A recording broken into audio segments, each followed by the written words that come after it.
వాయువ్య బంగాళాఖాతంలో కొనసాగుతున్న తీవ్ర అల్పపీడనం ఇవాళ ఉదయం బలహీనపడినట్లు హైదరాబాద్ వాతావరణ కేంద్రం ప్రకటించింది.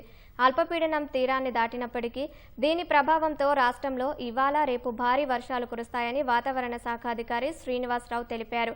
పలు జిల్లాల్లో అత్యంత భారీ వర్షాలు కురిసే అవకాశం ఉన్నందున ఎరుపు రంగు హెచ్చరికలు, 5 జిల్లాలకు ఆరెంజ్ హెచ్చరికలు జారీ చేశామన్నారు. 26వ తారీఖు నాడు వాయువ్య బంగాళాఖాతంలో ఒక అల్పపీడన ప్రాంతం ఏర్పడింది.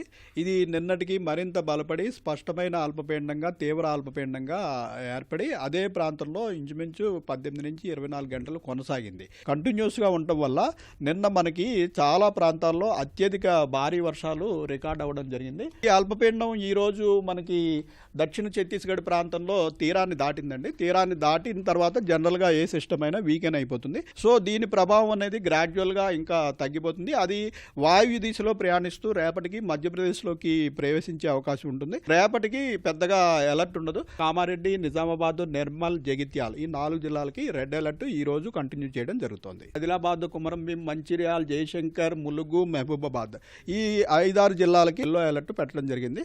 రాష్ట్రంలోని అన్ని జిల్లాల్లోనూ కూడా ఈ రోజు రేపు క్లౌడీనెస్ కంటిన్యూ అవుతుంది. లైట్ టు మోడరేట్ రెయిన్ చాలా చోట్ల కంటిన్యూ అయ్యే అవకాశం ఉంది.